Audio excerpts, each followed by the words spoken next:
Greetings and salutations, this is HUGH JARSZ, the biggest YouTuber ever! And on this channel we ask the big questions, such as, how does Chewbacca the hairy Wookiee keep his backside clean? Flatzoid, what do you think? That's a damn good response, actually. That's damn good. You've practiced that before. I got my Star Wars shirt on, by the way. Your what, sorry?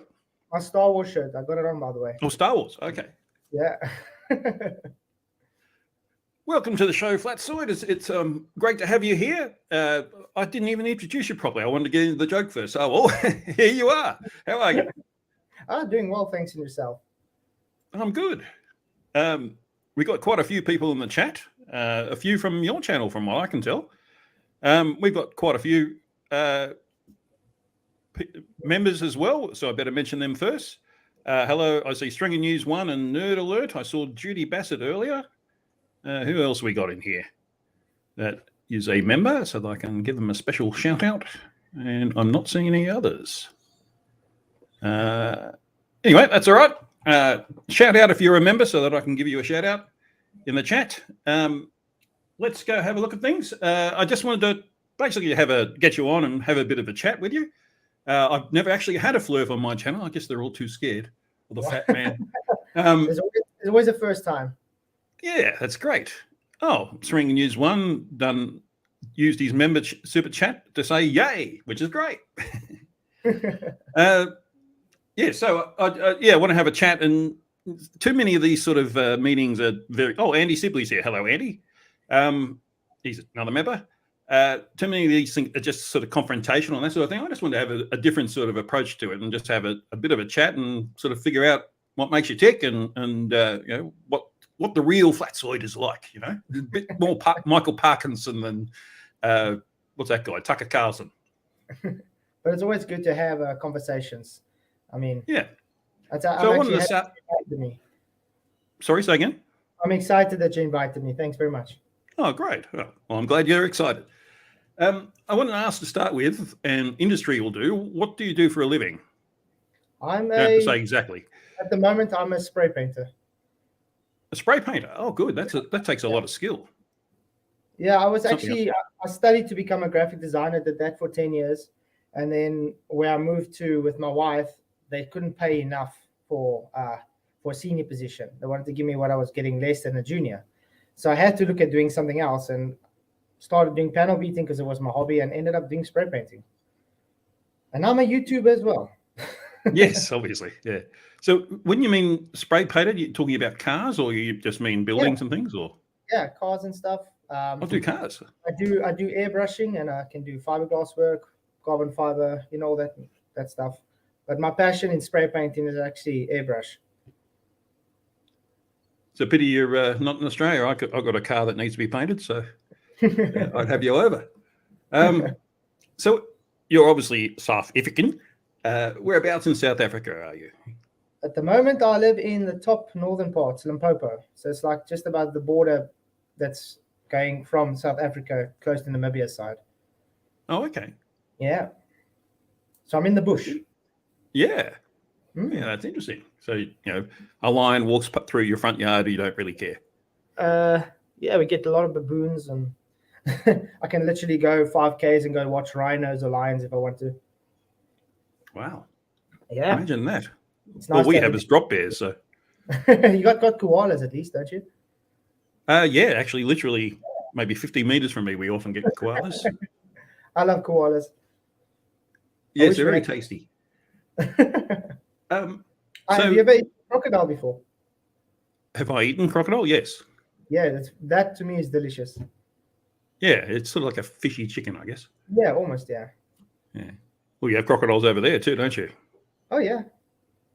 Is it in South Africa as well, or? Yeah, the Crocodile River's right here by me. Yeah. I was just wondering if they were more further in the Nile or something rather than down South Africa, but for there as well, yeah? Yeah. So what, I mean, you've probably hinted on it, but what do you like about living where you do? Oh, the clean air, the nice being secluded. Actually, the mountains, ranges all around us. So it's actually very beautiful. and it's nice Wow. being in nature. So definitely And- well worth it living here. And is it a town or a city or? It's like a town.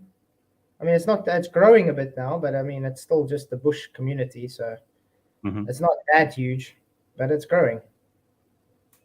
I'm sort of, I guess I'm thinking, are there that many cars to paint in that area? Oh yeah, we get Yeah. about 15 to 20 cars a week to paint. Oh, wow. Yeah, but people So come it's a from all reasonable- over. We got people that drive 2-3 hours to come to our panel shop. So Oh. yeah. Oh. Yeah, well, your country and mine, most people have to do that. To travel for a long way. Anyway, and you mentioned you did graphic design as your qualifications. Yeah. So apart from technical skills, what do you think as a person, what are your strengths? Staying Starting calm. to sound like a job interview, but I don't want it to be like that. I'd say staying calm. Although I can get hot-headed sometimes. Well, you're a human being, aren't you? I have patience. Let's put it that way. Patience, yeah. And what would be your weakness? Is it the going off, is it? Or? My weakness, let's see. Yeah, if I do get triggered, then I get hot-headed very easily. Yeah, again, most humans are like that, I guess. And I guess the other one is I don't double check. Let's say I type something out because I do so much comments and stuff.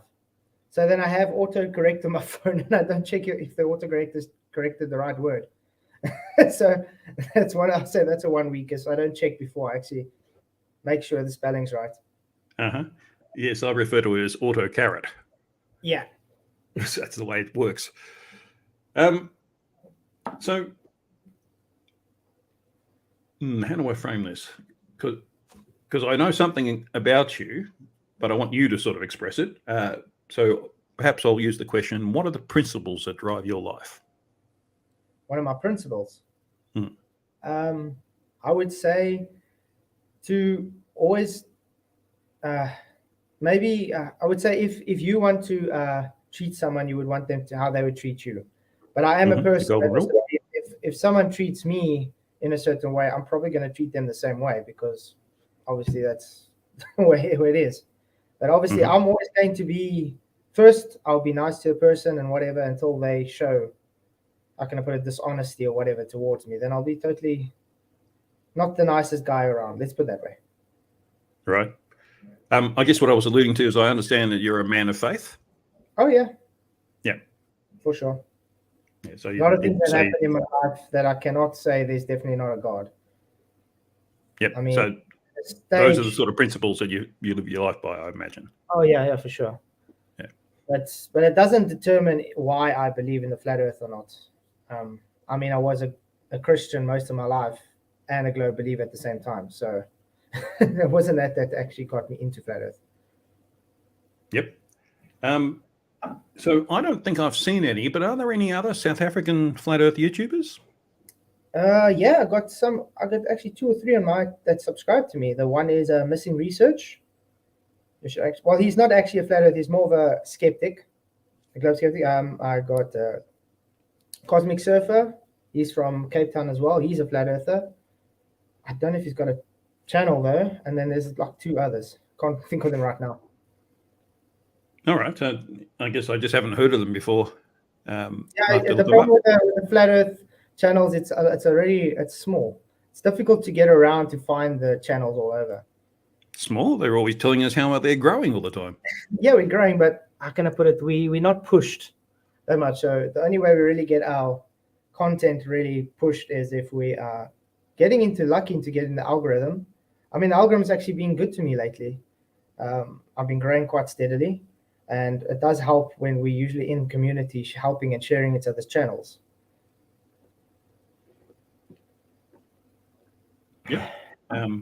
Sorry, I was just reading something in the chat which didn't make any sense. But yeah, so yeah, you're helping other people with channels and things. Yeah, definitely. That's how it goes. I mean, I'm sure you also do it. Help some of your supporters as they help you. Particularly my members, so they're really good people. What was the next question? So, okay, let me call up this got these slides. So I just wanted to show a few images to you and sort of get your thoughts on them. So this guy, Dearth, what do you think of him? I got my red flags about him. As a person, I don't think You're not he's alone. bad. As a person, I don't think he's bad though, but it's just some of the things about him that just kind of screams that he's not really honest, I would say. But that's how I feel about the whole Globebusters crew. So I've seen Globebusters. I didn't realise that, actually. I thought it was just he's Bob and Co. in the same Bob and Jaron. circle. He's in the same circle, you can say. Oh, okay. Mm-hmm. What about Eric Dubay? He's okay. It's just his methods are very out there. He's got a weird spiritualistic way of explaining things. Like, like saying, okay, the earth has breathing and it moves with its bosom kind of thing. Other than that, I think he's cool. He's got some good content. Moves with its bosom. Oh, something as big as the earth would have a nice set of tits, I would have thought. But yeah, he's got a very spiritualistic kind of, I don't know, almost like a Buddhism kind of way of explaining things. Yeah, he lives in Thailand, doesn't he? So I guess he has very Asian influenced. Yeah, and that sort of thinking. He's a nice guy overall. And this guy, we don't see him much, which is a good thing. I know he likes his basement. So where's it? What is his basement where usually? Well, that's where his family locks him so that they don't bother him.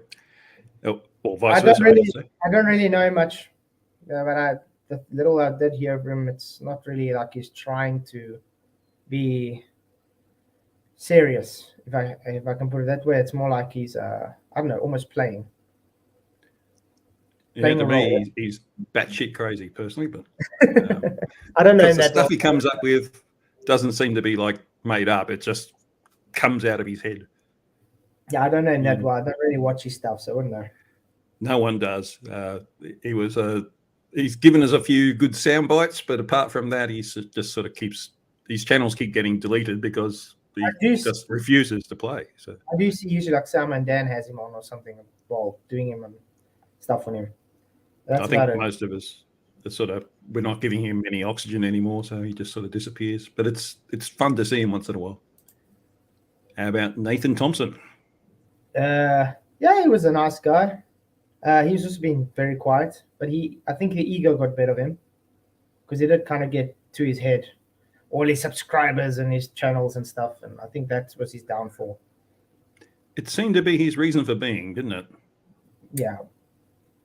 Rather than that, he had arguments. Nice guy.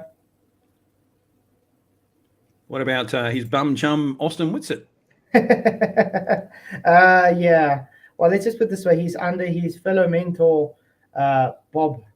So he's kind of got his finger on him. He lives right next door to him. So he's kind of controlled at the moment. Let's put it that way. And I got nothing personal against Whitsett. I just wish he would be more honest when it comes to things, because he won't concede when it comes to things, and he'll just rather defend, even if it's dishonest.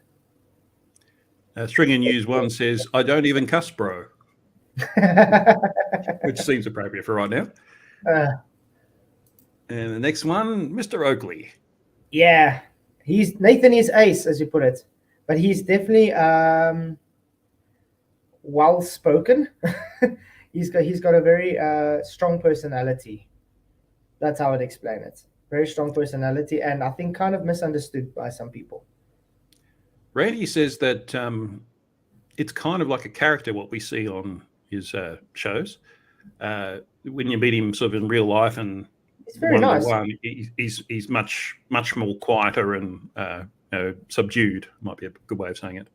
Yeah, look, I think the thing that came in, if you also look at his earlier debates and stuff, he wasn't as much to the point as he is these days. But it gets, after a while, I've even felt it's like you get tired of regurgitating the same thing, circle jerking over and over. So he gets to the point where he's now tired of, arguing with the people about the same thing. So he just tries to cut at the roof. And he's very, how can I put it? Like I said, strong on how he comes, and he's very offensive on how he goes on the attack. So I think that's why I say he's very strong in his approach. That's why I think that people don't really understand him. But yeah, if it's behind doors, he's actually a very nice guy. Talks normal, doesn't really scream. He's got his issues, obviously. He's got a kind of OCD when it comes to stuff. But that's what makes him him. But he's an awesome guy. I've just noticed in the chat, someone said that Michael Kahn called me a coward because Flirfs are banned on the channel. Michael actually asked me I should bring it up with you. He wants to know why is he hidden on your channel? He's not. I've never seen him before. Michael Kahn, you can try chat again, dude. He says you're not hidden. If he's been hidden, it's been hidden by the moderators. Yeah. So, yeah, and that's, they shouldn't be doing that unless they're saying something, racist or something really horrible. Yeah, but I do know a lot of the guys and moderators that you have, we know are people that he's also on his channel got rid of because they were trolling his channel. So maybe they got a vendetta against him. I don't know.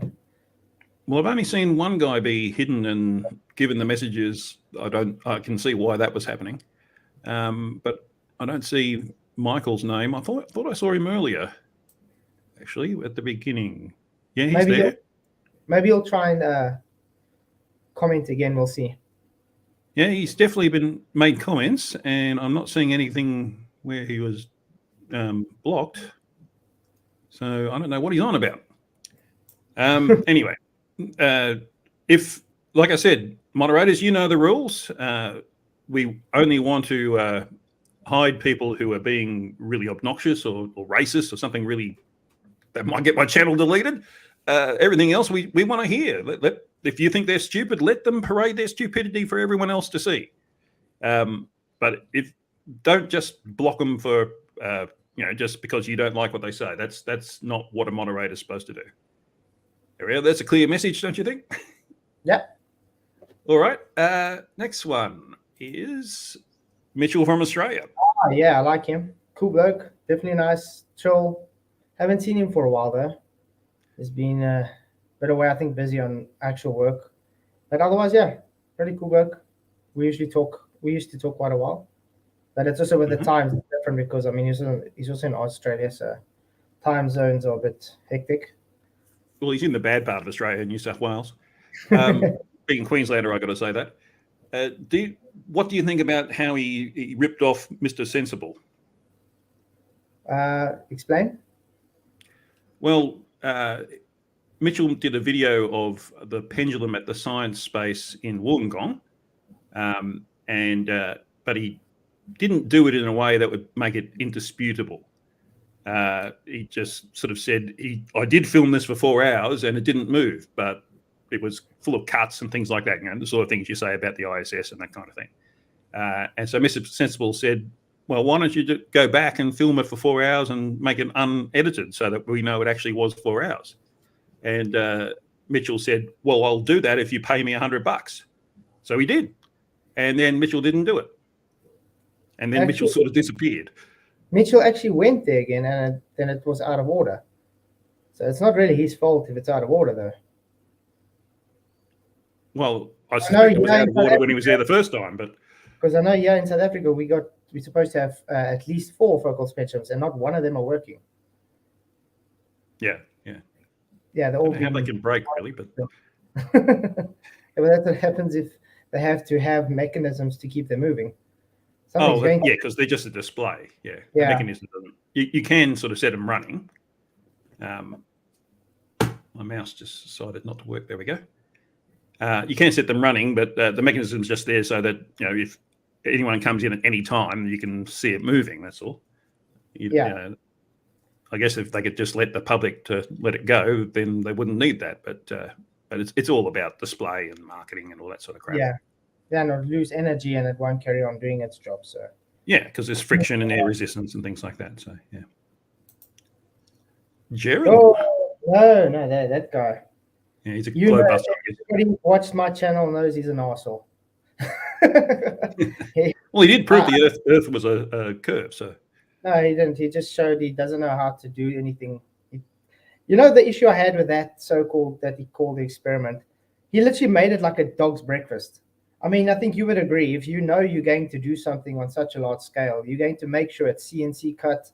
You're going to go before the time, make sure everything is set up right. The guy literally cut it with a pair of knives quickly before, just hoping it's aligned properly. It literally looked like a dog's breakfast. So Well, I don't know. I don't trust notice I haven't noticed a lot of rigor in the design of experiments from people like Jaron, to put it that way. He didn't really think it through. Let's put it there. It looked like a dog's breakfast. It did. Yeah. Mr. Riley, well, probably my, it gives me the most laughs, put it that way. I like him. He's awesome. He's also got his own way of dealing with things. He loves the argument of gravity. So yeah, he's ace. Let me ask you. I mean, you're in the southern hemisphere like I am. How would you determine south? Away from north. That's what I would say, but Riley wouldn't accept that. Yeah, everybody's got their own opinions on things, I guess. So if I don't know why he would say it's not away from north. I mean, it's obviously, it's an antithesis. It's got to literally be the opposite. So yeah, south is away from north. And every compass, taking into account magnetic declination, points to both north and south, because it's a needle that goes across the entire face of the compass. So if you got north, you got south. If you got south, you got north. It seems really obvious to me. But anyway, he wanted to argue the point. Yeah, it only points in one direction. The needle will obviously point the opposite because of that. But yeah. So there's just a couple of people I know you've butted heads with. McToon and Craig. Yeah. McToon, well, yeah, he loves to, like I call him a clown. But that's because he doesn't really concede when he's wrong. And he doesn't like actually backing up his things. Let's put it that way. Like his argument with orthographic view is perspective. And I said, okay, come and talk to me on your channel. And well, he came, and then he tried to reverse the burden onto me. Instead of going to show me where perspective is taking into account, he just tells me I'm supposed to show him. And for Craig, well, yeah, we've all shown that he's a bit science illiterate, practically on everything. But behind doors, Craig is actually a nice guy. We've spoken a bit behind on Discord. I heard lately he's had a heart attack. I hope he's all right, though. Yeah, it was on his community page that he had a mild heart attack. And he wasn't too well last time he spoke to Guy Sinclair or whatever his name is on that chat. I can't even remember now. The Discord server he goes into that all the time. At the end of it, he was really quite ill, but apparently he recovered, so that's good. That's good, yeah. I don't want to wish it on anybody. No. I can't remember what the next slide is, so this is a bit scary. Oh yes, I wanted to run past this. The black so swan, you've seen this before? Oh yeah, obviously. What do you want? So we see that quite clearly. The horizon is behind the second platform and that sort of thing. Oh yeah. What about this? Yeah, but that's just refraction. So this isn't refraction, and this is? No, there's refraction both times. But remember, the lower you are, and when you've got limited angles, there's swells in the water. You literally got more things you have to account for. It depends on the day. But you're literally showing it's not physical curve. It's moving due to atmosphere effects. You remember Retrotoric's blink test? Whose blink test? Retrotoric. Retrotoric. He made what they call the blink test. Oh, the psychological one, yeah. The one where he took the photo of the buildings and stuff, and then he... Oh, rhetoric. Sorry, I misunderstood what you were saying. Yeah, and then he superimposed the other one where it's not showing curve at the same time. But he failed to notice that the one that's showing hectic refraction and has compression is actually showing the curve. So it's doing opposite of what your guys on the globe is supposed to claim. Also, the black swan shows that you guys don't have a geometric horizon. You only have a optical horizon.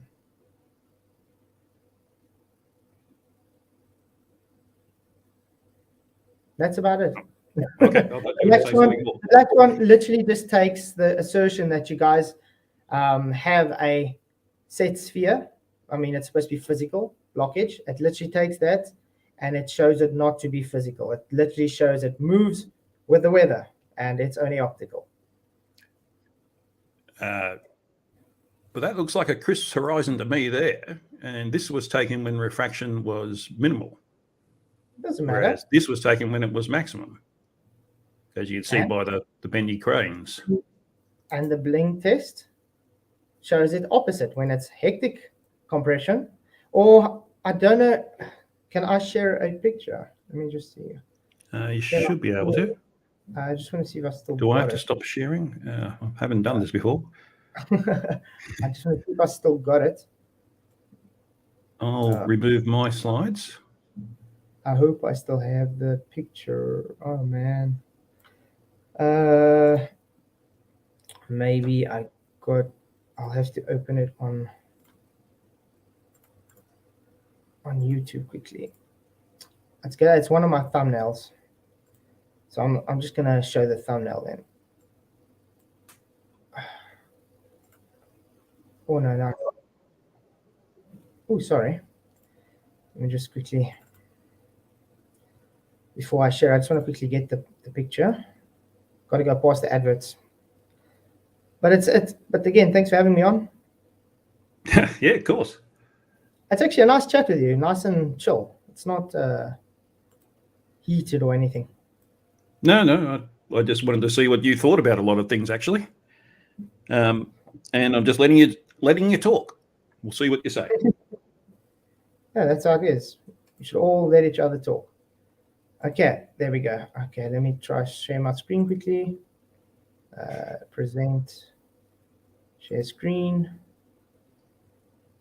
And we got 51 watching, which isn't a bad turnout. Thank you to everyone.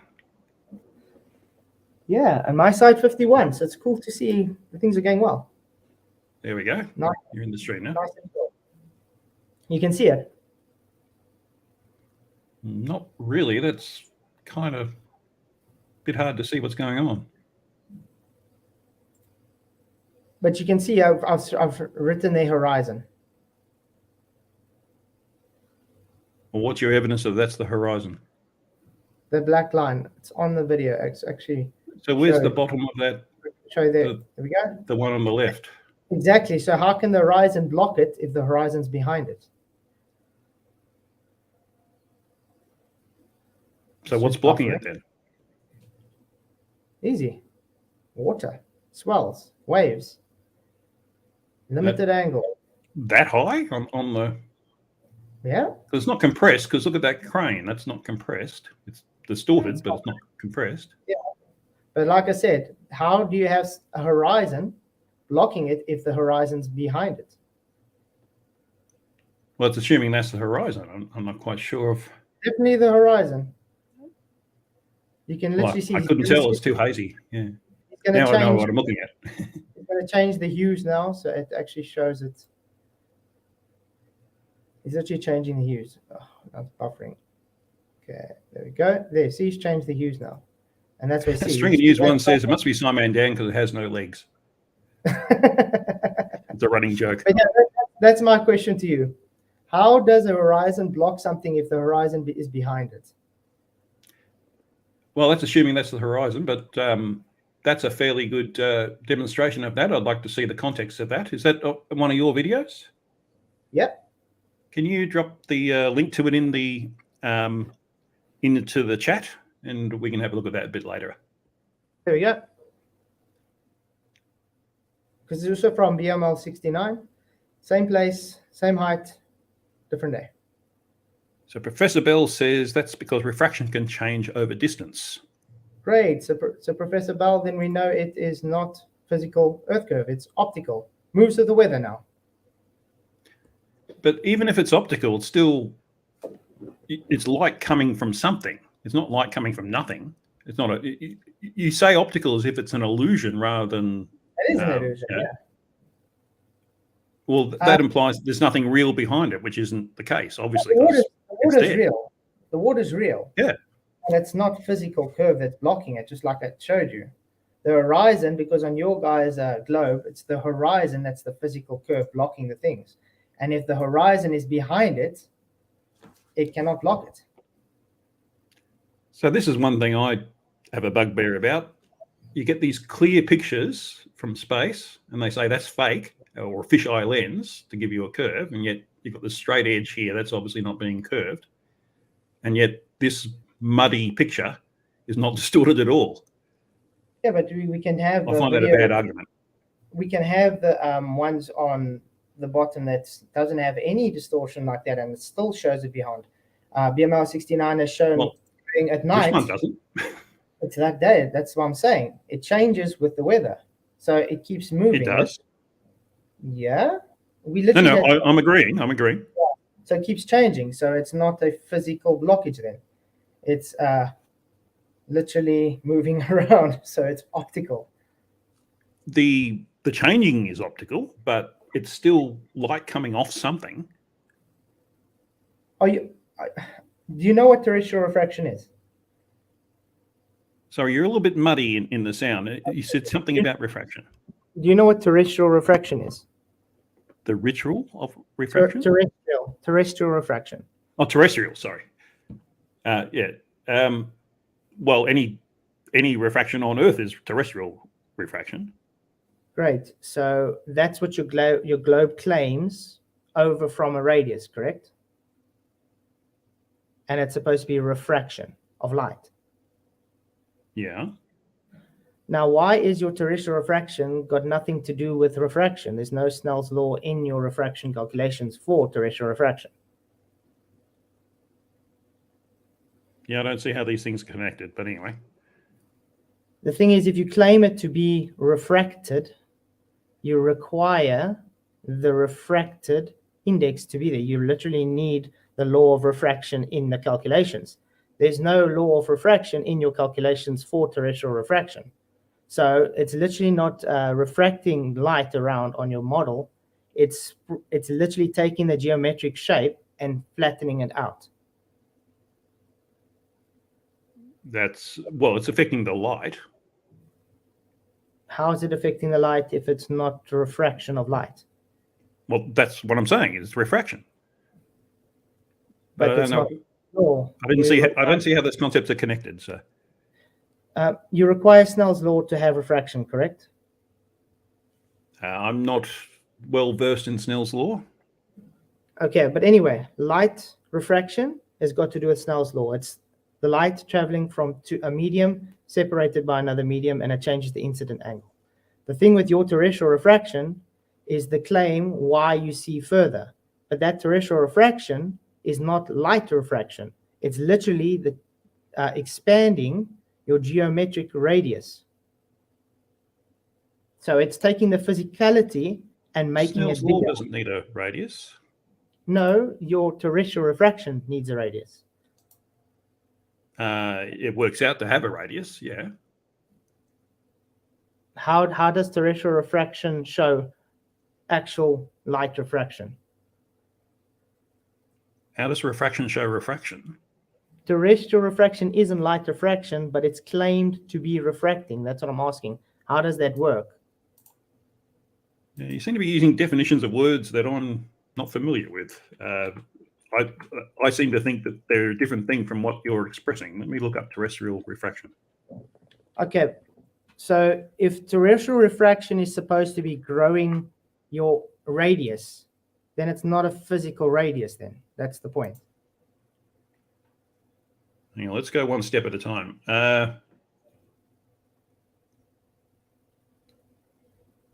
Oh, God, that's a whole lot of things, not a definition. Let's find a better one. Terrestrial refraction, this is Wikipedia, usually causes terrestrial objects to appear higher than they actually are, although in the afternoon with the air near the ground. Hang on, I've got to select it now and read more of it. Okay. Oh, it must have been an extract I was reading. Atmospheric refraction. Oh, it's not talking about terrestrial anymore. Damn it. That's what I want. Sometimes called geodetic refraction, deals with the apparent angular position and measured distance of terrestrial bodies. so in other words, refraction over the surface of the Earth. It is of special concern for the production of precise maps and surveys. Since the line of sight in terrestrial refraction passes near the Earth's surface, the magnitude of refraction depends chiefly on the temperature gradient near the ground, which varies widely at different times of day, seasons of the year, nature of the terrain, the state of the weather, and other factors. And it's got a formula here, and I don't see R there. But then it talks about the refraction formula, which does have R in it. Yeah, 706R. It's not. That's not what it's got here. It's a 706R radius value. The coefficient of refraction is R over 1 minus K, where R is the radius of the Earth, and K is coefficient of refraction. On this model, the ray can be considered a straight line on Earth of an increased radius. See, that's what I'm trying to explain. It literally takes your geometric radius and increases it. It's not light refraction, as you guys like to put it. So when you guys come with the argument, oh, look, it's refraction of light, that's why we can see what we see, you guys are throwing away your model, because your model dictates the geometric refraction. You know what that means? That means the actual physical ball is stretching out, not the light is bending. The physical ball is stretching out. No, it's saying that the light acts as if the ball is being stretched out. But there's no Snell's law in there, so how's that doing that? What's that got to do with it? Snell's law is light refraction. If there's no Snell's law... Well, it's angle of incidence that causes the refraction. No, the angle of incidence in medium traveling between the two mediums with a partition gives the refraction. Yeah. And through an atmosphere, you've got many different densities, so it's changing all the time. Yeah, but where's the Snell's law in your 7/6R terrestrial refraction? Why isn't it there? Yeah, exactly. Why is it not there? If it's claimed to be refraction... Why do you think it's not there? Because it cannot be there. It's not a globe. Why? That's the whole point. If it was a globe, you would be able to have Snell's law to work it out, but you don't have Snell's law, which shows... So we do have Snell's law. Sorry? Snell's law is about the beginning of the light ray. Snell's law is specifically about the angle of incidence, not about the beginning. Yeah. It's from point A to point B. It's the path traveled through a medium, not from the beginning. But in cases of high refraction, there's many point A's to point B's along the line. Light refraction, but your terrestrial refraction is not light refraction. That's the whole point. It's geometric refraction. It means it's changing geometric refraction? Yeah, it's like taking a golf ball and then stating the golf ball can now be the size of a watermelon. No, it's talking about the calculation of the light will work as if that's the case. But there's no Snell's law. Not, but the supposition isn't that the radius actually changes. It's just that because of the atmospheric changes in density, it will act as if it's bigger. But you do know, Bob the science guy actually did a thing on the Black Swan where he tried to work it out, and it came up to 253,000 miles in circumference. So you guys stating your refraction... Yeah, high refraction. To make a radius of 253,000 miles. But the radius doesn't depend on the refraction. It's the other way around. Oh, yeah. Your radius depends on refraction because there's not a day that goes by that there is not refraction. You're always looking through a medium, are you not? No, the radius is just the constant by which we can measure refraction. Everything's relative to that. You can't measure something if it's not in the formula. You have to have it in the formula to measure it. It is in the formula. Where's Snell's law in the formula? But Snell's law isn't about the refraction. It's about the beginning of the light ray and how it gets refracted. And then that happens many, many times between the object and you. The whole idea of the incidence of refraction is to surmise all that. The Snell's law is about the path of the light. So that means it's from point A to point B. So from your incidence, the angle of incidence right through to where it comes out, that's the whole Snell's law. It literally changes the incident angle. It's from point A to point B. Now, on your terrestrial refraction, you don't have Snell's law to be able to have that incident angle. You guys are literally taking a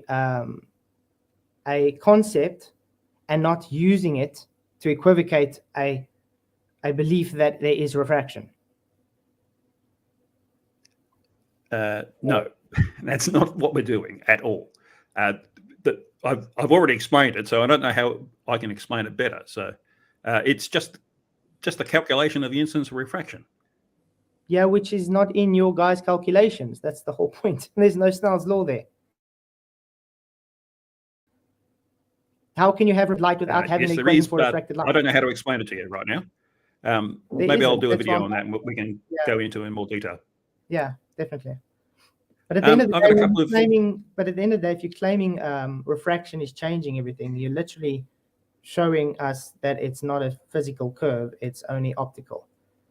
Because your whole R value base is based on optical measurements, like Al-Biruni or whatever. They literally did optical observations, and it's through a refracted medium, as you guys put it.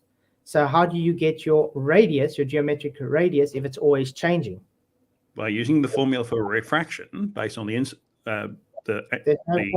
refractive incidence to take that into account. There is no formula for refraction in your curve. That's the whole problem. I read it out earlier. No, that's not light refraction. I don't know how much. How do you know it's not? Because it's not Snell's law. Snell's law isn't all of it. Snell's law is light refraction. That's what Snell's law is. For the angle of incidence at a point. The light travel through a medium is Snell's law. The angle of incidence changes, but yeah, we're not getting I think anywhere. we've both stated our case there, so yeah. I need to get to cover a couple of things. Monkey in the Works has joined JARSZ Souls as a member. Thank you for that. I think you were before. You might have just rejoined, so good on you. And it's saying I have a super chat, but I can't see it. Here we go. Nerd Alerts, another member. Thank you, Nerd Alert. Snell's, you do have a members free super chat if you want, by the way, Nerd Alert. Snell's law is a special case of Fermat's principle and only applies to a boundary between two media like glass and air. It cannot and isn't used for gradients, as in the gradient of temperature and density between you and the oil wells. Nuance is lost on first, though. Okay, there we go. Second Best Bob rejoined as a member too. Hey, Second Best Bob, thank you for that.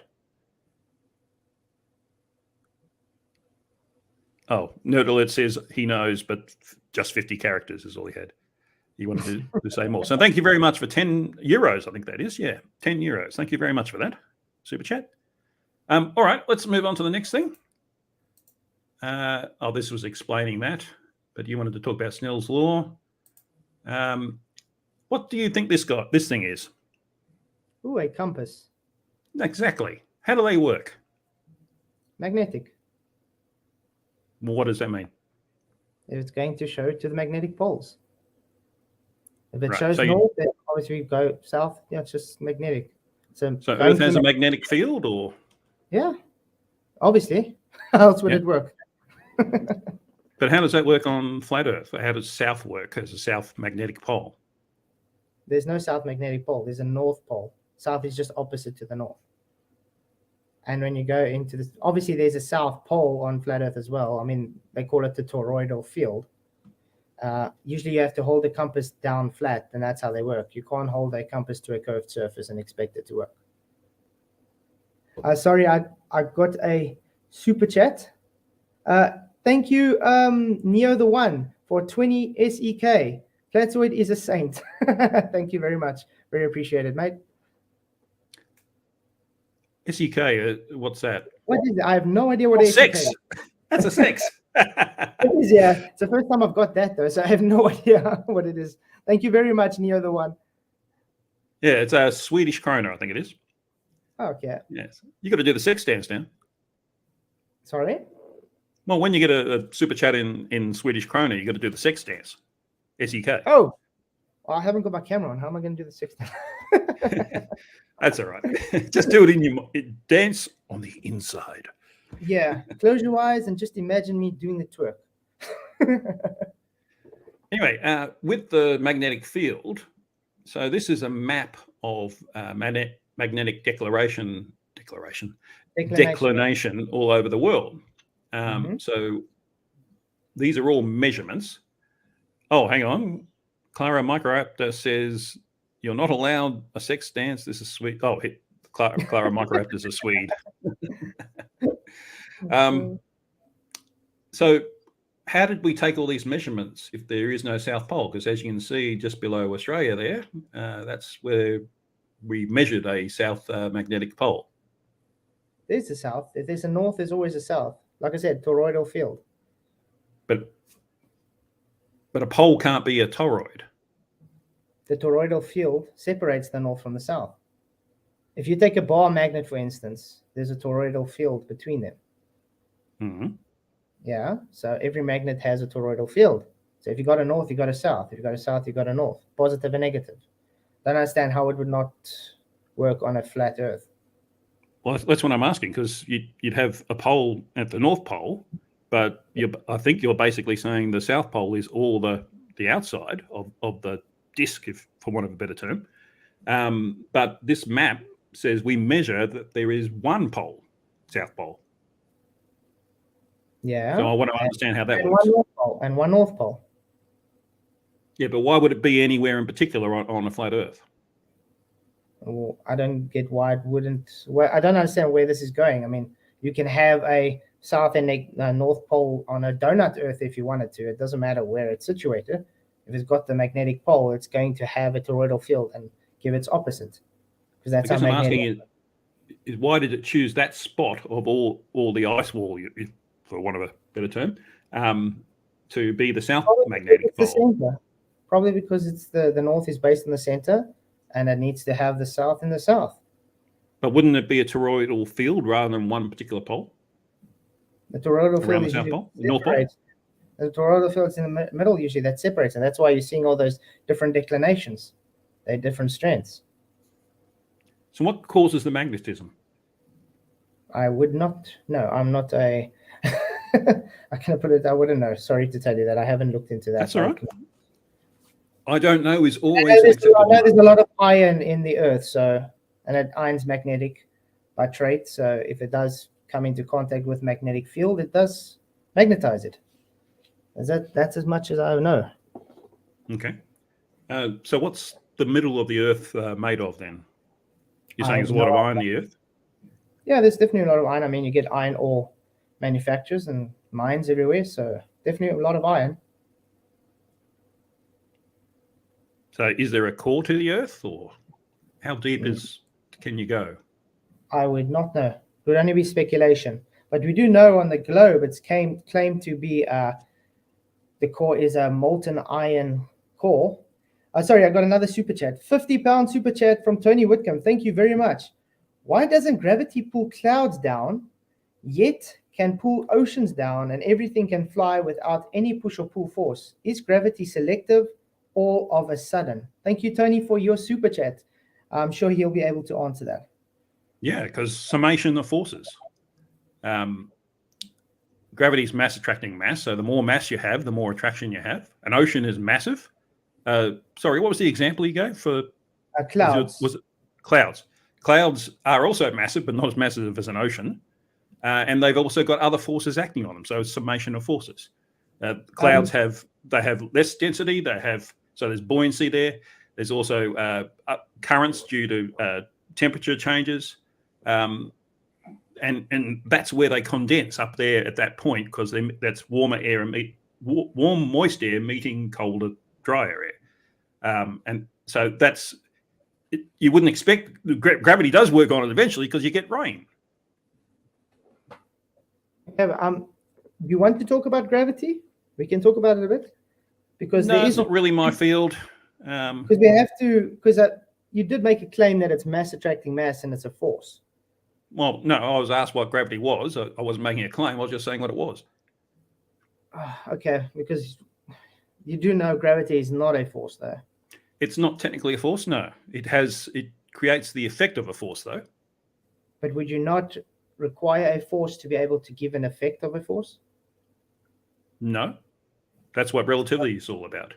Yeah, but I only know it at a superficial level. Like F equals ma. You need a force for a mass to cause an acceleration. Yeah. So if there's an acceleration, there has to be a force present. But if there's not a force present, how's the mass accelerating? Well, the force is induced by gravity. But gravity is not a force. So how does it? No, it's not, but it induces a force. The force due to gravity. And how does it induce a force? by the curvature of space-time, according to Einstein. And the curvature of space-time, you do know, is only a mathematical construct in the fourth dimension of space. It's not only a mathematical construct, it's something that's been experimentally verified. It's probably one of the most experimentally verified concepts of physics that we have. Is that so? Can you give me a hypothesis for gravity and then experiment? Well, you've been told them many times. The editing experiment of 1919, they got gravitational lensing by the transit of the occultation of a star by the sun during an eclipse, and that picked it up. That's all you need, really. No, but I asked for the hypothesis. What is the hypothesis? Well, I'm not going to design an experiment now. I'm just telling you what others have found out, and no one's disputed. Because I can tell you, Newton didn't have he only had a so-called hypothesis. He did not have experiment to validate it. Then it went through for peer review without validation. Then later on came other people trying to validate a not experimented so-called science, which is pseudoscience. Then it was shown wrong with Einstein's relativity. And now Einstein's relativity is based on a mathematical construct that's in a fourth dimension, which we cannot observe because we're three-dimensional beings, also without experiment to a hypothesis. We're fourth-dimensional beings. How are we fourth-dimensional beings? Are you not moving through time like I am? No, time's a construct. No, time's a dimension. Man-made concept. It's a man-made concept. Please, can you stop time for me? Can I what? Can you touch time? Can you stop time? Can you do anything with time? You move forward through it. You do know time is just literally a man-made reference on a timeline. No, that's what you're saying it is. Okay, then go and stop time for me, or go back in time for me, please. Or go forward in time. Memories? Memories. That's not going back in time. That's just memories. How do you know? How do I know? Because a memory is stored in your brain through the past of your memories. I mean, you went through how can I put it, an experience, and you stored the data, you could say, into your brain, and that's what's giving you the memory. It doesn't mean you're going back in time. You sure? Yeah. Let's, for instance, take an example. Someone's going to work and they have a heart attack and die. Now, the loved one goes and they think about, oh, that person is alive. Did they go back in time to that person? No, they just had a memory. Back to the wedding day, that kind of thing. Yeah. Yeah. The person didn't literally go back to the past. They just had a memory of when they were alive. But time's just a construct. How could you possibly know? What are you measuring against? Man-made. You're not measuring at anything. It's literally just a reference on a timeline. It's like drawing a line on a paper and you're placing dots on it as you go along, but you cannot move back any dots. You can only move forward with dots. It's just to have a clear reference to specific experiences in time, you could say. But yeah, Earth and flat. I thought that this would just be a little bit of fun. You know Sir Sick? Have you heard Sir Sick? Sir Sick, it sounds familiar. He's a YouTuber and he talks like this. So I thought there was a little bit of fun. At least we can laugh. That's the end of... You got a super chat. Mate, you got I do. Okay. Yeah. Stringy News 1, thank you. Why do I keep growing old, Flatzoid? Entropy. Because of entropy.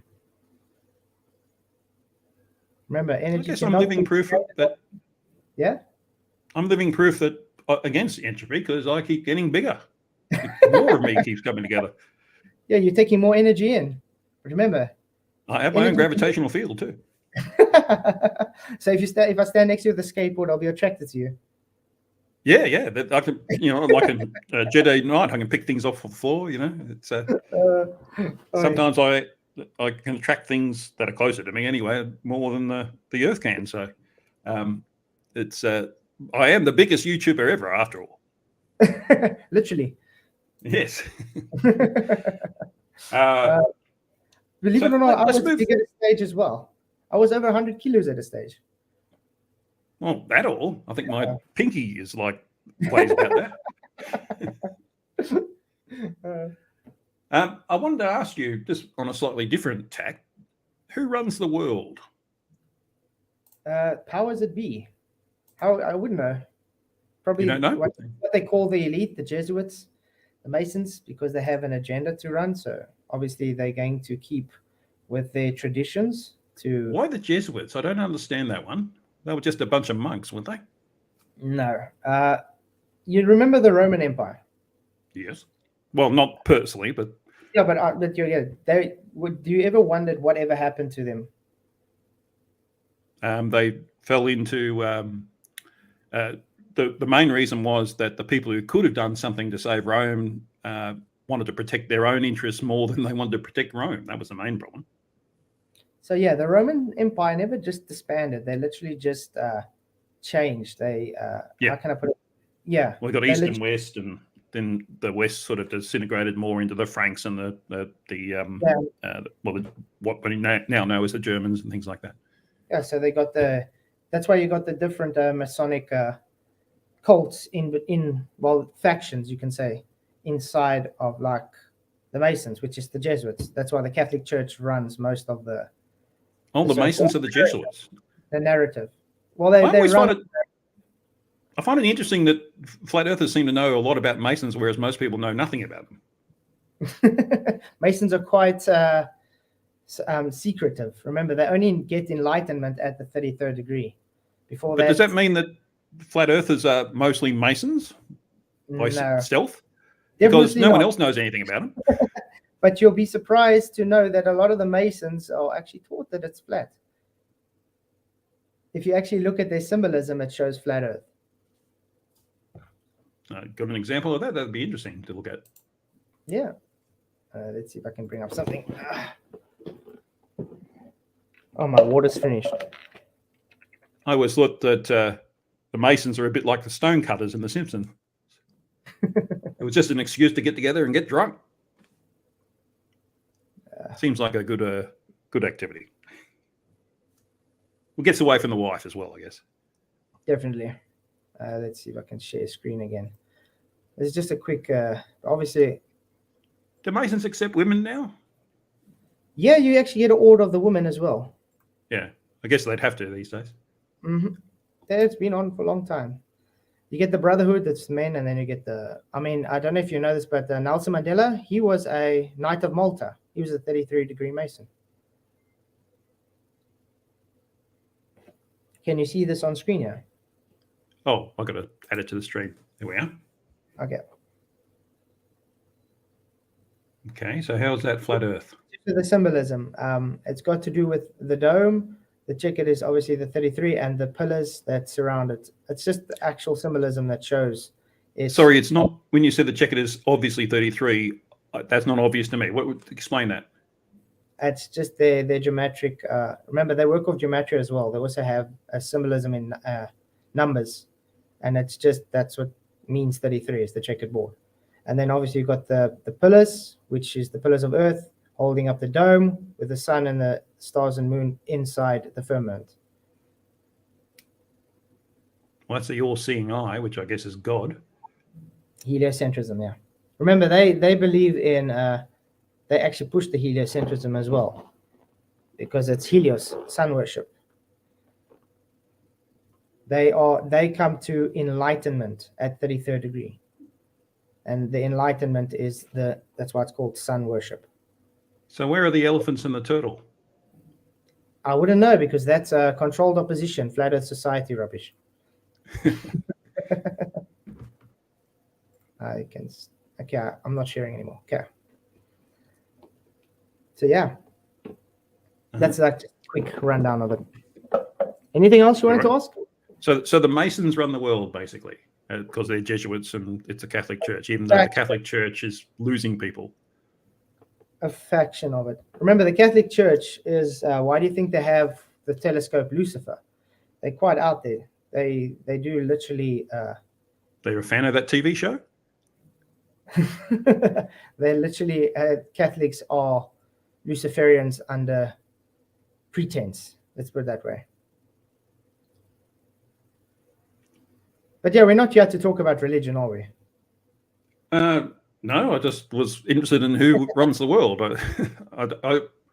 I mean, there's lots of, Chinese aren't Masons or Jesuits or anything like that, and they're a good chunk of the world's population, and not to mention all the Muslim countries, which is about over 1 billion now, I think, getting close to 2 billion. Yeah, out of 7-8 billion, that's a good chunk. I mean, think about the Muslims like Muhammad. He literally had an so-called Allah visited him in a cave, which was actually Satan, as to say, and he gave him the light. He brought him the light. It's the same thing. Light bringer. That's why Lucifer is seen as the light bringer. He's there to deceive. And that's why the Muslims are seen actually as false, because it was Satan. Not by them. Yeah, well, Muhammad brought the knowledge to the people, just like Masonry brings the knowledge to the people. So the people at the higher levels have this knowledge.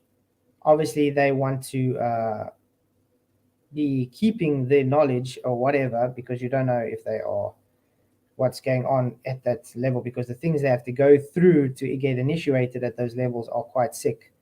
And yeah, I don't think you would want to mess with someone if they're going to be as hectic as literally going to kill your family if you talk, kind of thing,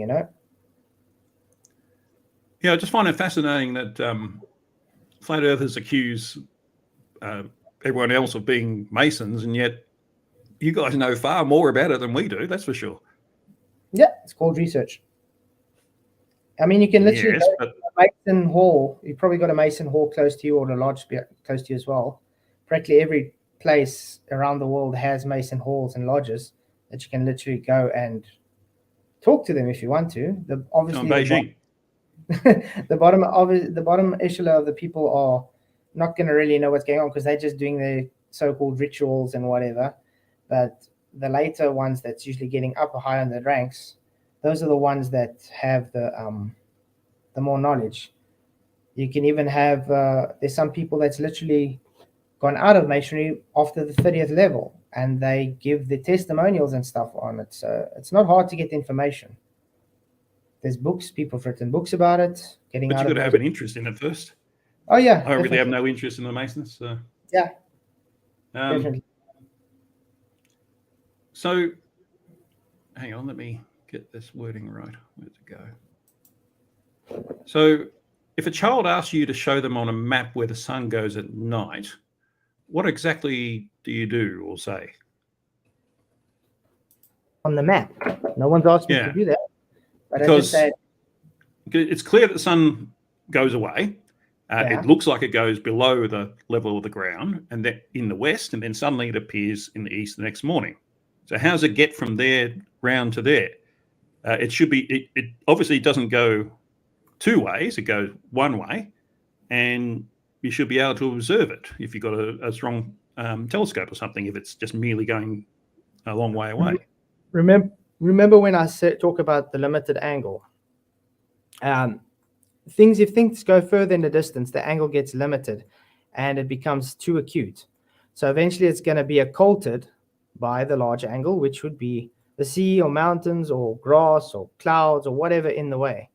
It's always going to occult it when it goes too far away. And obviously light also has a limit to what it can reach. I'm just quickly looking. I've got a demonstration I actually did.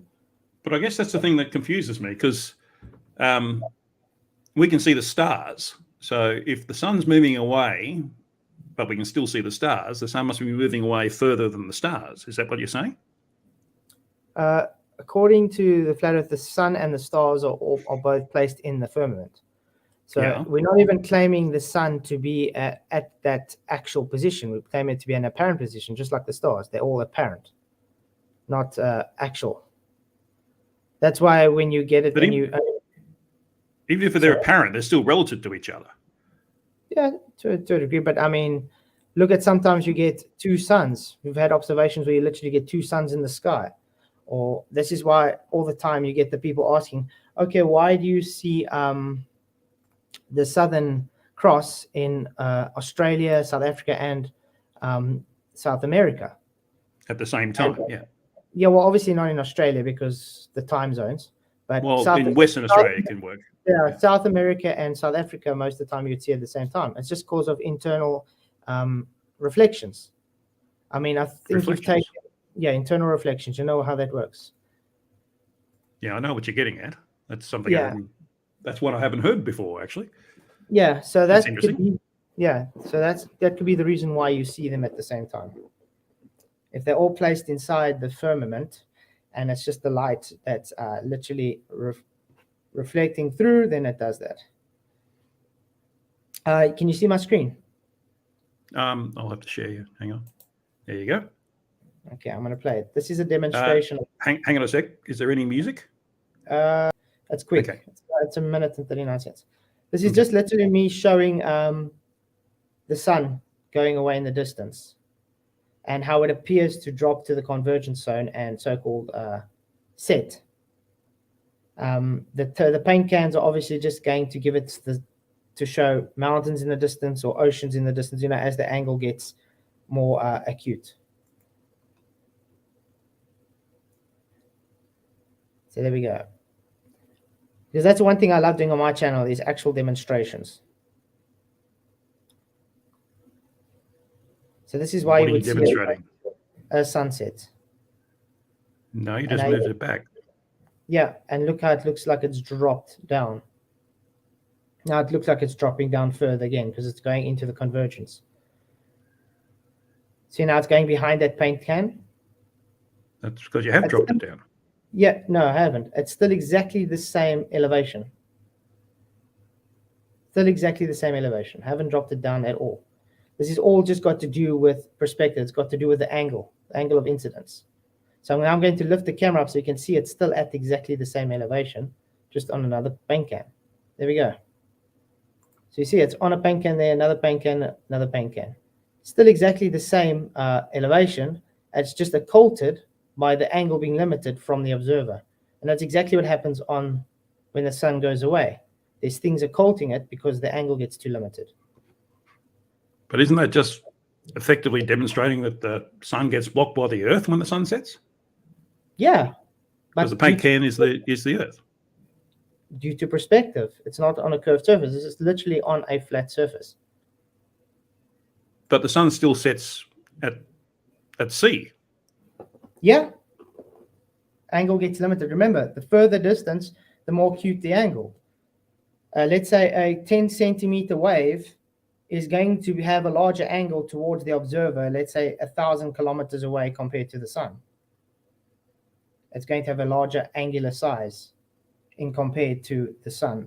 If I can put in limiting angle size. When something moves away, how angles change. Let's take a car, for instance.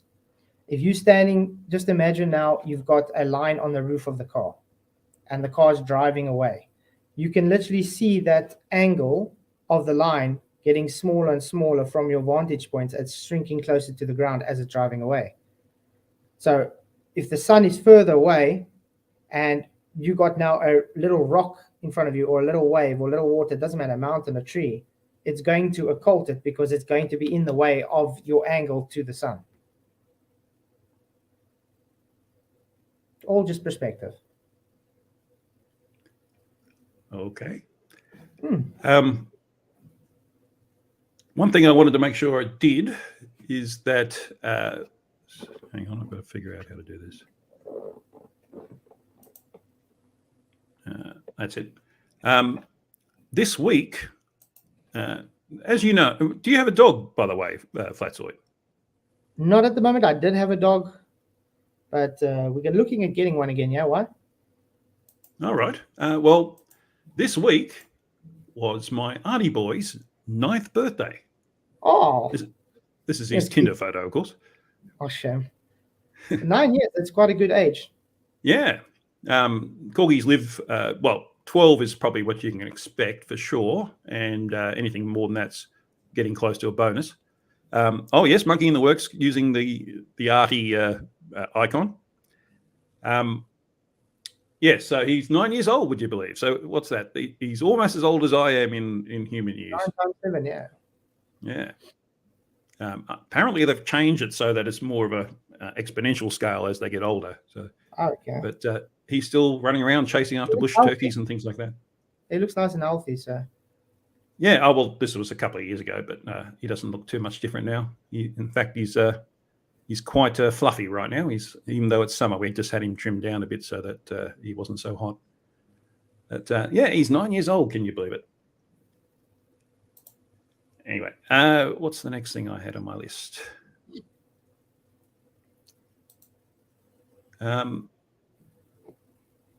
So that's one thing I wanted to show you. Let me see if I can get it up. Too many things to play with at once. I've got 3 screens going and it's still not enough. All right, let's share that. Do you know what these are? Starlink. Good. Oh, yeah. I thought you were just going to say they're lights in the sky. There are lights in the sky, Starlink. Well, they are, technically. They're reflecting light, yeah. Yeah. So you can see them. The sun is not below Earth's surface because it's still getting light reflecting onto it. Well, it depends how high they are, of course. Remember, but if the sun is on the other side of the Earth, it's not supposed to light up the things on the other side. A lot of the time, it's literally on the total opposite side getting lit up, which would be impossible. I'll have to think through that sentence. But the point I was going to make is that you can see them traveling 10 times faster than any fighter jet, if you know what height they're at, I guess. And they don't have any aerodynamic flight and no fuel. So what keeps them up there? You know, they have shown these get launched with balloons as well. So? Well, just because something can happen doesn't mean that that's exactly what happened in this particular case. They actually have video footage. Have you ever seen satelloons? Yes, satelloons exist, but that saying satelloons exist and therefore satellites don't is like saying cars exist, therefore horses don't. The problem is, though, your satellites that you're claiming to be in a place that violates natural law. That's the problem. What natural law? Second law of thermodynamics. In what way? Entropy. Remember, it's claimed to be in an open system. It's claimed to be in the surrounding system where we are in an open system adjacent to it. So I thought we're under a dome. Sorry? Well, you said open system, but we're under a dome, aren't we? On a flat Earth, but you are literally stating space, and space is literally for a spherical Earth. So that's your burden. Well, I was going to ask you, do you believe in space? But I guess you're saying you don't. I believe space is real, but not as a vacuum. So when you say space is real, how far does it go then? How far up can we go? That I would not know. I would know it's quite far because we can see quite far, but it's definitely not the millions and millions of miles you guys claim it to be. Why? When you say it's definitely not that, what's the evidence that tells you it's definitely not that? Let's take the moon, for instance. The Tycho crater. Look at the angular size. You're not supposed to see it because it's actually too small to see angular size, and yet we can see it. It's supposed to be 253,000 miles away. That's the same as seeing an ant 100 miles or 100 meters away with your bare eyes. I think, wasn't that, I'm pretty sure you got the calculations wrong on that one. I heard about that live stream. Yep. Let me just ask you a quick question. How many meters in 35 kilometers? 3,500. Wrong. 3,500. It's 1,000 meters in a kilometer, isn't it?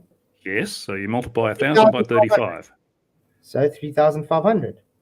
No. 35 kilometers. You said 35 kilometers. Yes. 3,500. No. Really? Listen to what you're saying. 35 it's 1,000. 35 times 1,000. 35,000. Oh. Maths isn't my strong point, by the way. I do concede there. So, well, I guess that's what I'm getting at. I mean, you're making claims that you had to use maths to determine whether or not the claim was valid or not, and yet you're saying you're not good at maths. It's not my strong point. It doesn't mean I don't know anything.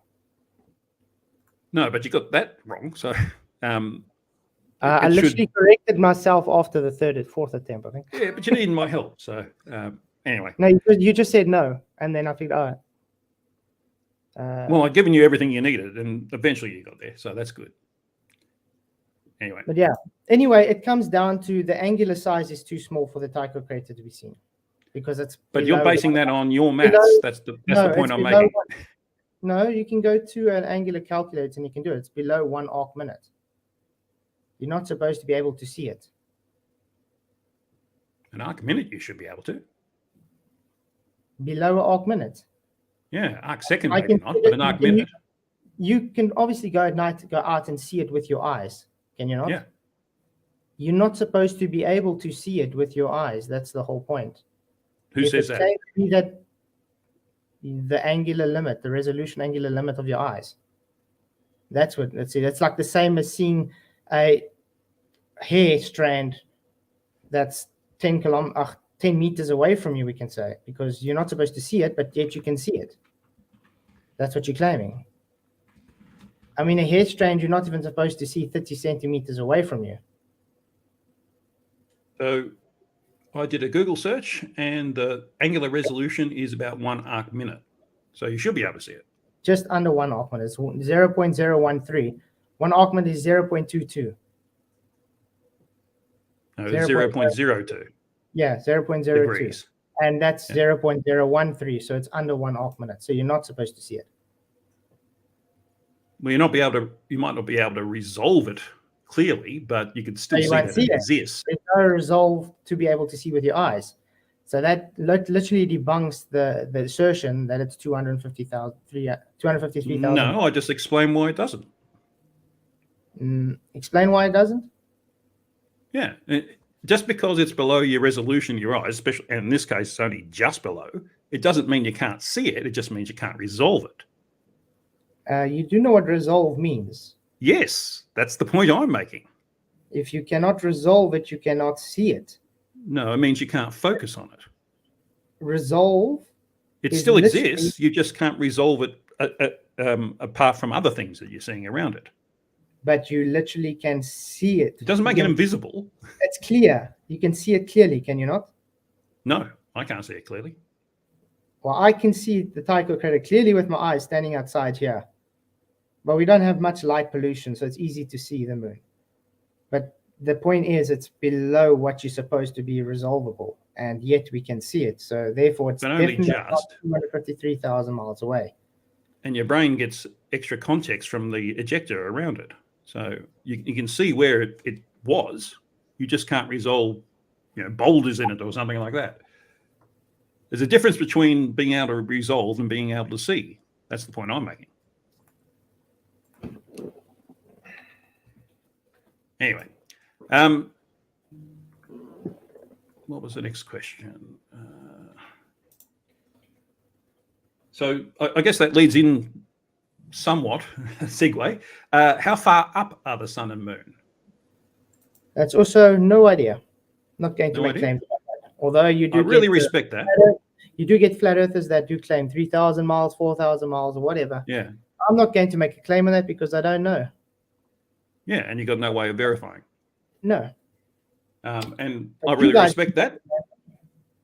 I really respect that, because most flat earthers will just give you an answer to sort of prove that they know more or something like that, even though that by doing so, they prove that they don't know more. Yeah. No, I definitely wouldn't know. Yeah, good. I appreciate that. What keeps them up in the sky, though? Well, I wouldn't be keeping up in the sky.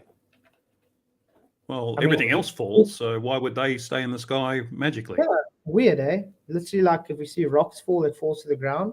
But you guys claim like the moon is a rock. Why is it not falling to the ground? Goes against every inch of gravity, you fucking retard! Gravity! Have you ever heard of fucking gravity? Gravity! Gravity! I love that clip. I thought you were going to bring it up. Yeah, but that's the thing. The gravity for your moon and literally is just based on belief. It's not demonstrated. You can't demonstrate rocks floating around in the sky. But it's not floating. It's falling. It's falling. Yeah, but that's what I said. It's your belief that it's falling. No, we measured it. Demonstrate it. No, you believe it's falling. No, we measured it. how do you measure it falling? You measure its angular velocity Based on what? On radius? by observation. But with the radius, Kepler's third law radius. It's based on Kepler's third law, correct? Yeah, probably. So radius, that's the whole reason why the black swan took the radius away, so you can't actually claim Kepler's third law. It didn't. We went through that earlier anyway. We won't walk that ground. I've got a super chat from Stringer News 1 for $2. Thank you, Stringer News 1. How far is Uranus? Is it a huge Uranus? Depends who he's talking to. Mine's quite far away. Yeah. Everything on me is far away from me. I have to say, I'm really enjoying chatting to you. It's nice and chill. It's not like heated. Yeah, well, sometimes that's fun to watch. But to me, I sort of enjoy exploring the personality more than anything else. Yeah.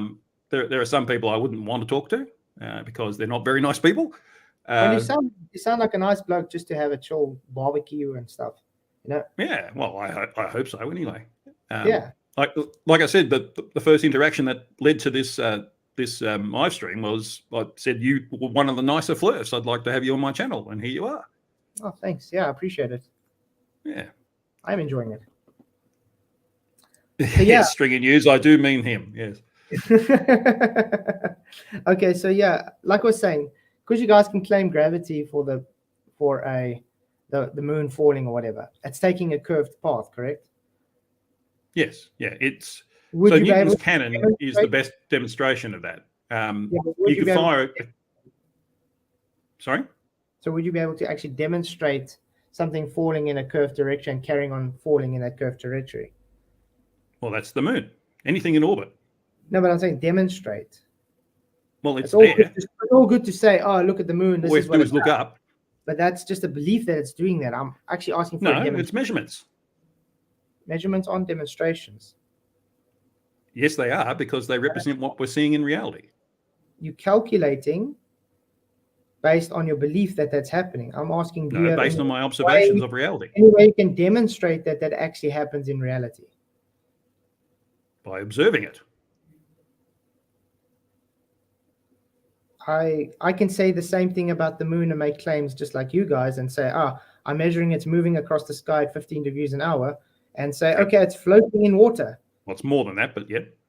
But I'm saying that'd be a valid hypothesis, because hypothesis can be anything, and then you have to test that. And then I can go and demonstrate it, correct? I can show something as the right enough. Are you saying you can demonstrate the moon is floating in water? Yeah, you can take a golf ball or take something that's got a bit of buoyancy and it floats. It can move in a current of water. There we go. Can demonstrate. The moon's not a golf ball. But we can demonstrate. That's what I'm saying. You guys can't demonstrate any of your claims. We can actually and demonstrate. We only have them because we have demonstrated them. Where? You guys are making claims about all of them. Science. Well, there is no science for the globe, by the way. That's your belief. And here we are, full circle. Where's the hypothesis for your globe? Measurements. Measurements is not hypothesis. The hypothesis, do you know what that's? Okay, you're using the word hypothesis in a way that I don't understand. Hypothesis is when you say, I observe something, my hypothesis is it's caused by this. That's what a hypothesis is. Yeah. So the hypothesis for the globe is that I observe the Earth is big. There's there's only one HUGH JARSZ, but he's really big. Yes, I observe that I'm really big too. And then, okay, what shape is that? My hypothesis is it's a globe, or it's flat, or it's a cube, or whatever it happens to be. And then you go and test it. Hypothesis can be anything. Yeah, but you would literally have to be able to experiment to test it, correct? And that would require you. Yes, that's what testing means. And would require you to manipulate the independent variable. Right. Right. So how are you manipulating anything for your globe?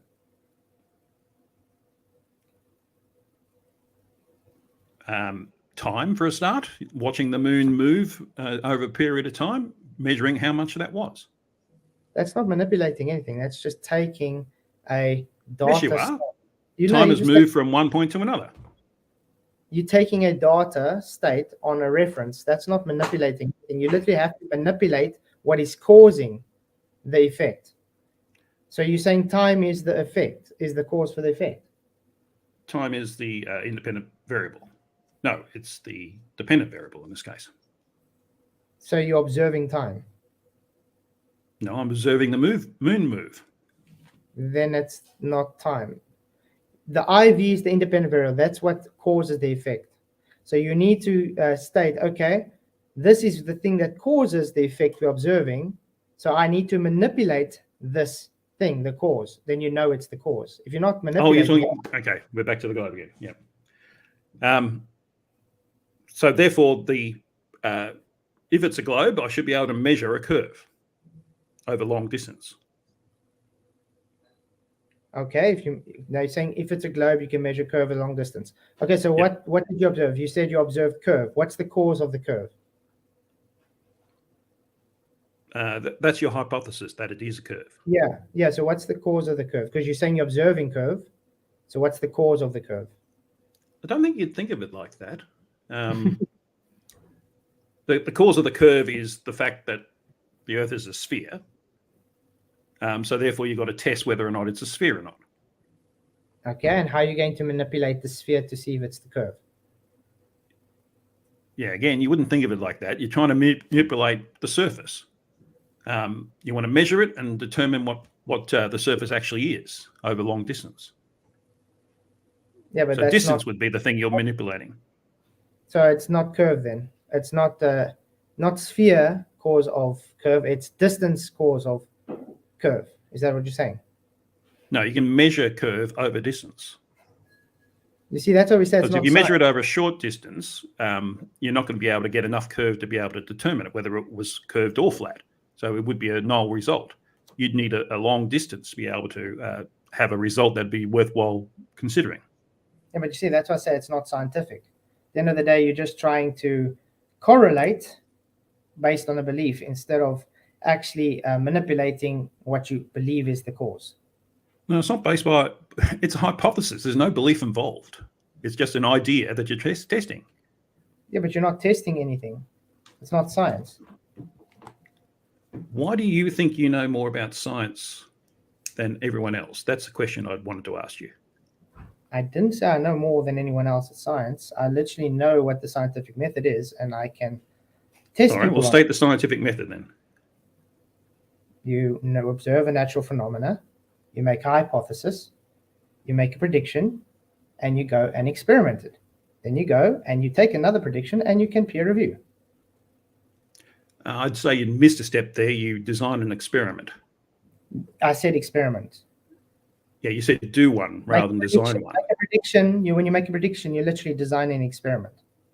No, you're designing. That's deciding what result you're looking for. That's what a prediction is. You're designing an experiment with the prediction. No, prediction is not designing an experiment.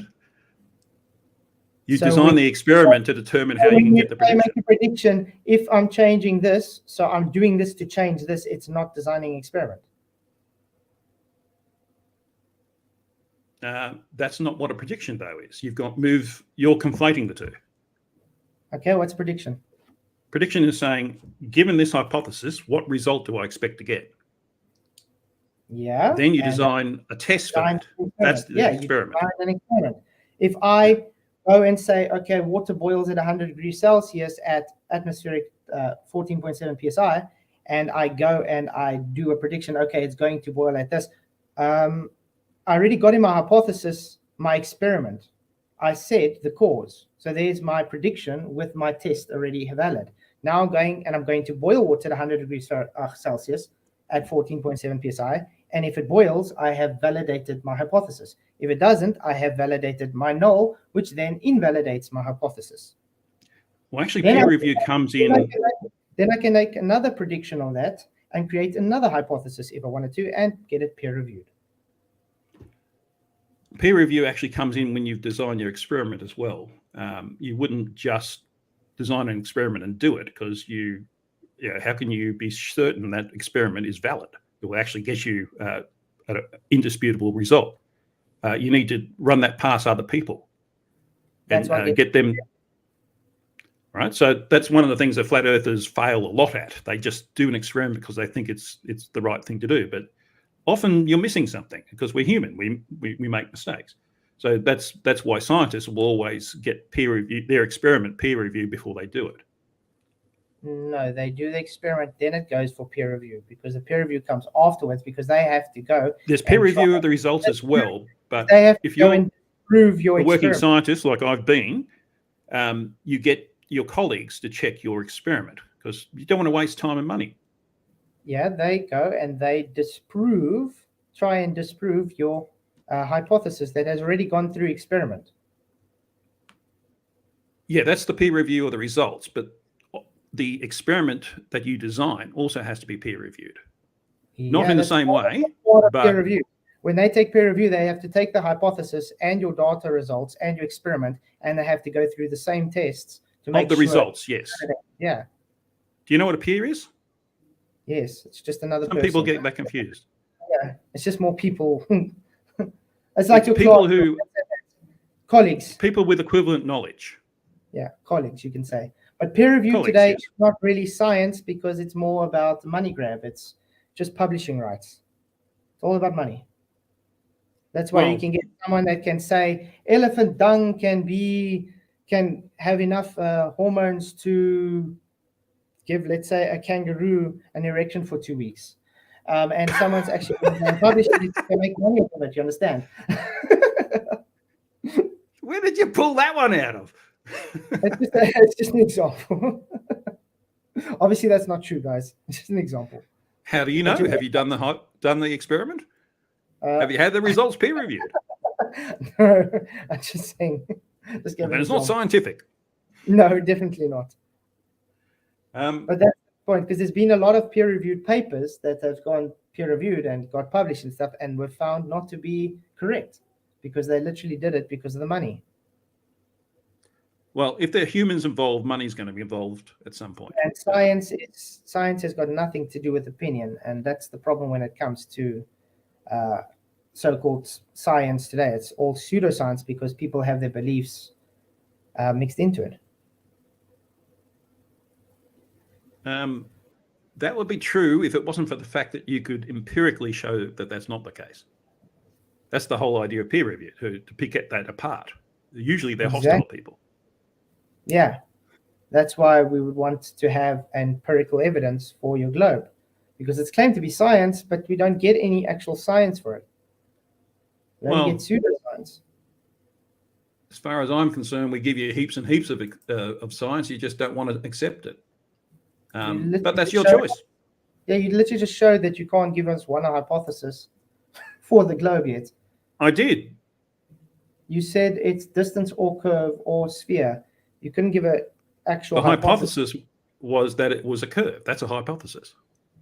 No, you have to state your IV and DV in a hypothesis. Not in the hypothesis, you don't know. Yes, you do, because it's the cause of the effect. If you're not going to say this is the cause for the effect, then it's not a hypothesis. No, that's involved in the design of the experiment. Then it's just a declaration. Well, let's do another experiment. I presume you've travelled. I have too. Wherever I go on Earth, the same face of the moon points to me. Yeah. How is that the case if it's close? Because it's a face. A face cannot happen on a sphere. You don't have faces on a sphere. But we can see that it's perspective. It's based on I've actually done the demonstration. You can literally go and make a flat moon. If you want to print it out, stick it on your ceiling, and you can walk away, and you're going to be able to have it showing in opposite. That's why you get the stars seeming to rotate counterclockwise to clockwise, depending on your position when you view it. It's all just perspective. Wow. Yeah. Okay.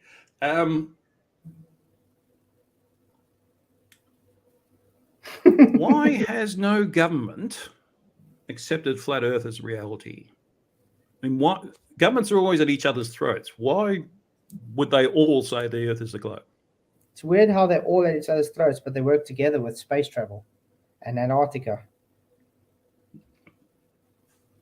But yeah, I wouldn't know. I can't divine their thoughts, but I can tell you because you've been indoctrinated from a young age to believe it, obviously they're going to carry on with it. If you believe it enough, you're not going to know that you're lying. You're just going to carry on perpetuating the lie without knowing it's a lie. So therefore, it's not a lie. Agree. Just you knowing it's believing it to be the truth.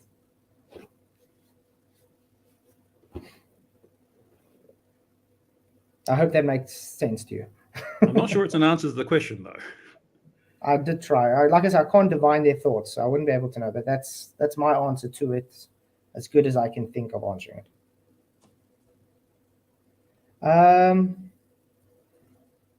Yeah. Right. What's the one thing about flat Earth that disturbs you the most, that makes you not believe in flat Earth, as I can put it? All right. That question is slightly different. I thought you were going to say what disturbs me the most, and I was going to say nothing. But what? There's no evidence for it. Basically, every bit of evidence I've seen has either been misunderstood or misrepresented globe evidence. There's nothing that says it's definitely flat and definitely not a sphere. That's the sort of evidence I'm looking for. If there is any flat Earth evidence that could only work on flat Earth but not on a sphere, everything we've discussed today, certainly from my point of view, works on the globe, and yet from your point of view, it works on flat Earth. What's the one piece that makes it definitely flat Earth and not a sphere? The second law of thermodynamics. And the fact we can literally demonstrate on small scales, looking as to seem it's like it's curved over flat surfaces. We literally do demonstrations every day to show that it's not curved, it's flat surfaces, and we can get the same observations scaled. We can literally do demonstrations showing you require containment to have gas pressure. But if that was the case, we do not get any demonstration from the globe because it's always claimed, scale. Scale is always the issue. So we can't get any demonstrations other than we believe it to be this. Well, actually, I can give you one of those. You have to give me a couple of minutes. I just have to cool it up. That's not it.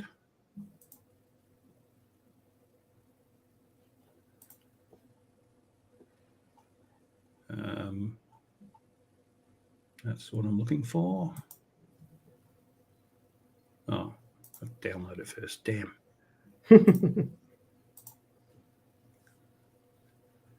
All right. Back to the stream. Ooh, hot tonight. Yeah, it was 24 degrees when I started at 5 o'clock in the morning, so that's pretty warm. Yeah, we're sitting with a heat wave at the moment. So I think it was like 42 degrees was today. But it's a dry heat where you are, isn't it? No, it's humid. Humid, dry. Yeah. No, 40 degrees and humid? That's almost impossible. Damn humid, yeah. Here we go. I'll zoom in a little. Yeah, right now we're sitting at 25 degrees. With 42% humidity. Oh, yeah. Theodolite app, yeah? Yeah, so theodolite that. So presumably a real theodolite could verify this. You can see I've got it almost level, 0.1 of a degree off on the right-hand side, but it's about as close a level as you can get. I'm looking towards the ocean here. In fact, if this was a better camera, you'd see the city of Brisbane pretty much near the crosshairs there. And you can look up the lat long so you can see where I'm looking from. So there's no reason why, if the Earth was flat, the horizon should be at the crossroad of the horizontal crossbar. No, that's false. This demonstrates that the Earth curves away from us. False. It can be explained. You see that crosshair on the camera? It's called, you would understand it's infinite. It's not going to be confounded with everything in the distance. Everything in the distance, the further it goes away, it's changing in angular size. It's converging to the convergence. It's going through more air to see. It's going through more dust, water vapor, so forth, and refraction obviously further away and whatever. And that's what causes it to have that apparent drop. I've even shown Wouldn't the that same. work both ways? Wouldn't the I've even clouds be shown- sort of curving away up to the top? I've even shown the same effect with the cheese grater on a flat surface.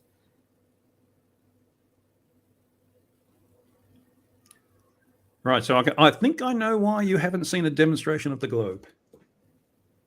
Because we can explain it on flat. Everything, You that's what they can come up with an explanation you'll accept, yes. That's what everything you guys try and showing it as demonstration. You guys are just making a claim that that's because of Earth curve. But we literally can explain it to you and demonstrate it on flat surfaces.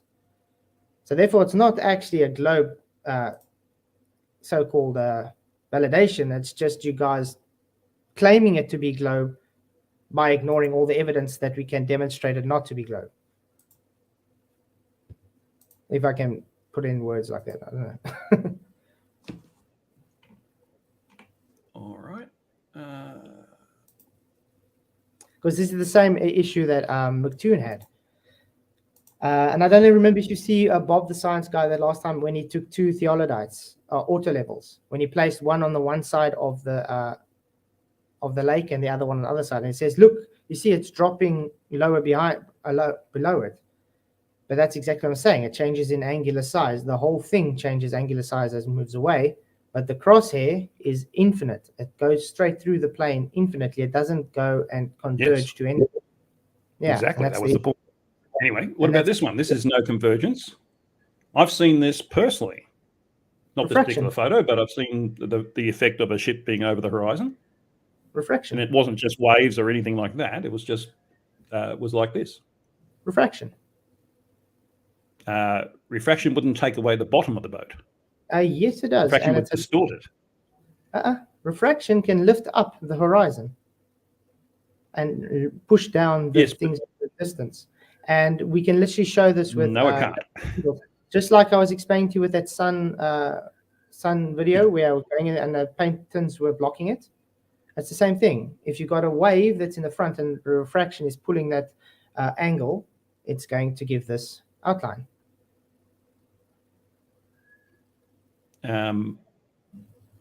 Refraction will lift up everything on the horizon, including the boat. Now, I'm going to quickly get you some demonstrations showing on flat surfaces that it pulls it down.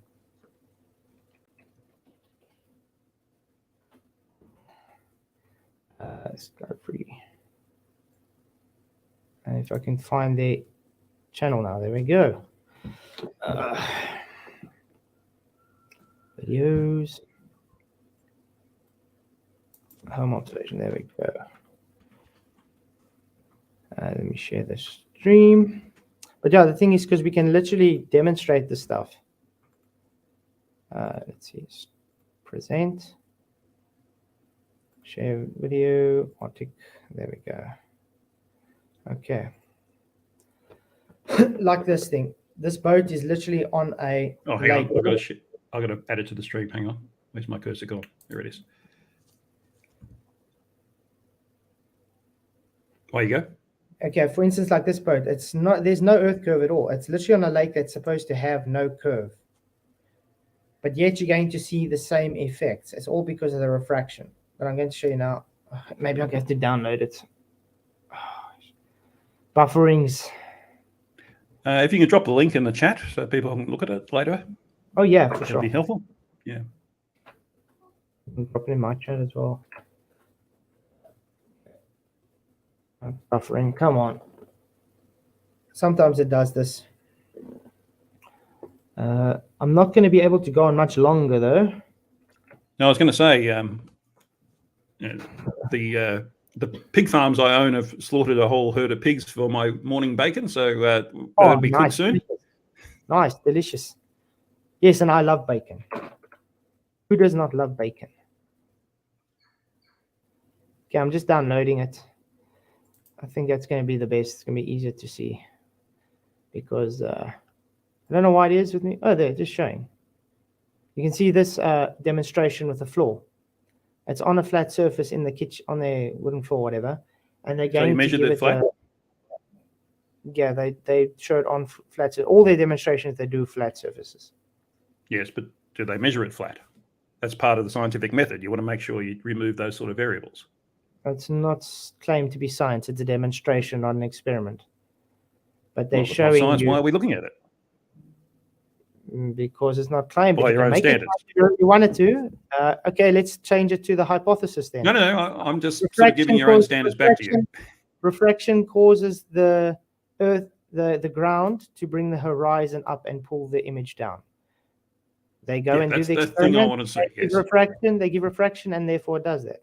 Okay, I'm going to stop this sharing, and I'm going to quickly screen share the video itself. Okay, let's see.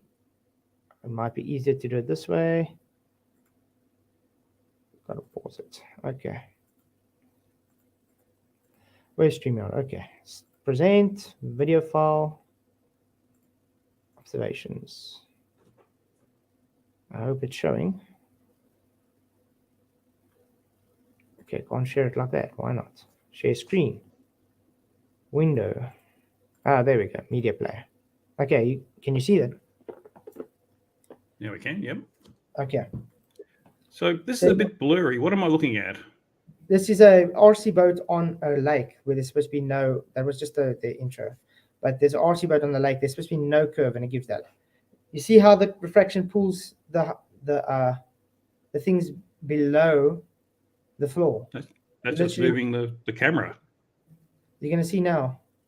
They literally explain it, because when they add refraction to it, it pulls the items down and pulls up the floor in front of it. And that's exactly what you see with that boat behind the water. It's not on a curved surface. They're showing you from here, they can see it 100%. Well, it measures the distance, but it doesn't measure the flatness for a start. You'll see now. But you'll see now, they're going to show it from where they are, can see everything from top to bottom. And then as soon as they add the refraction into there, you know, and then it's going to be pulled and changed, distort, as you would see. There you go. You can see everything, correct? There, that tack is, you can see that's level ground. It's sitting. You can see it right to the bottom, even the reflection on the floor. Now they're adding the refraction, and you're going to see it change. There we go. See what happened? That's exactly what you see with that boat of yours. It pulled the horizon up and sunk the things down below it. All because of refraction, doing opposite of what your guys' globe claims. So every time you guys play, yeah. I saw the floor rising up. Do you mean they were blowing hot air on it? I don't understand what I'm looking at. They're adding the cold air over the hot surface, and that gives the refraction.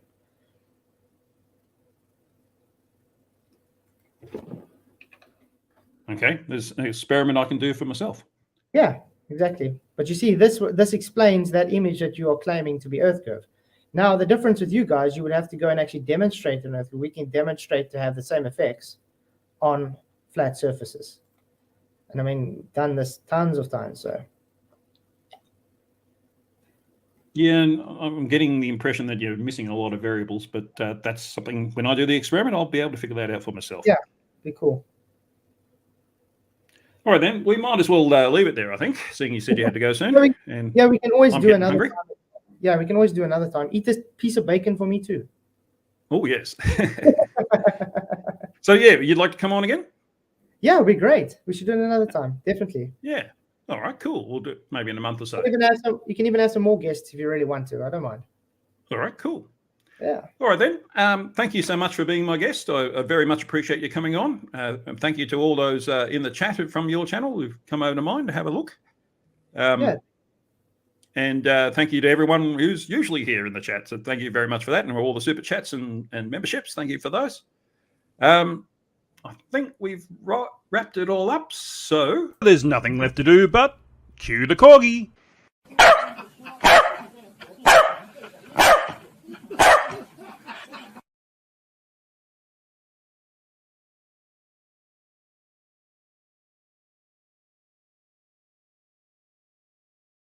You're despicable.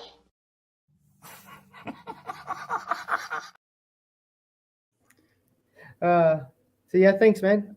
Hang on. We'll chat